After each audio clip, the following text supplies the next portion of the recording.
Она што следува е вестите од светот во Flash International. Останете со нас. На 20 повредени во судирите во Косовска Митровица. 5 мина се уапсени, а запленети се 4 возила во вчерашните судири меѓу демонстрантите и полицијата за време на протестите во јужниот дел на Косовска Митровица, соопшти полицијата. Протестите се организирани од албанци од јужниот дел на Косовска Митровица поради изградбата на така наречениот парк на мирот. За време на протестите дошло до судири меѓу кордонот полиција и демонстрантите. Учесниците на протестот почнале да фрлаат со камења и шишиња кон припадниците на косовската полиција и Еулекс, кои одговориле со употреба на солзавец и шок бомби.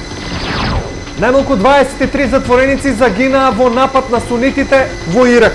Инцидентот се случил синоќа јужно од Багдад.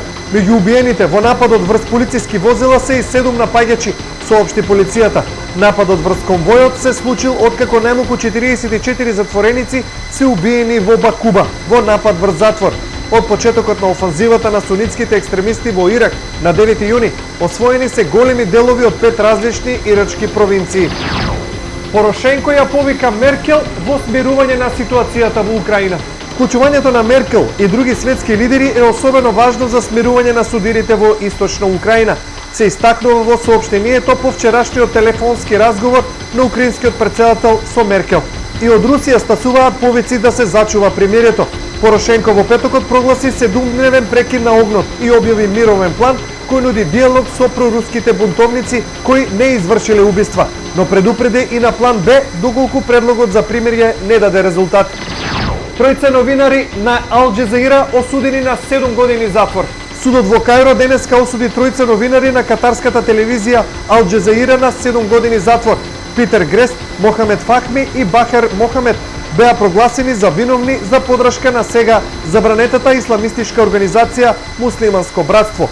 Тројцата обвинети во текот на судењето го отфрлија обвинувањето, инсистирајќи дека не сториле ништо лошо и дека не ги прекршиле египетските закони.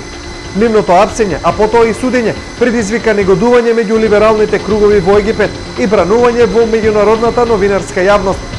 Други тројца новинари за слично обвинување добија затворски казни од 10 години.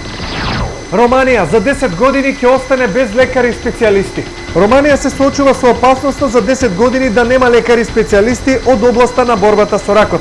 Сега има 300 онколози и помалку од 50 радиолози, а последната година ниту еден лекар не се пријавил да специјализира радиологија, онкологија, предупредува професор доктор Кристијан Киракуца, радиолог.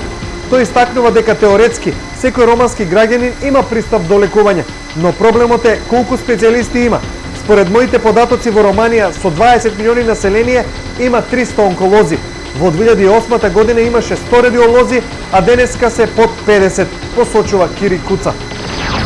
Ова беа најновите вести од светот. Останете со нас, следуваат вестите на ТВ Стар.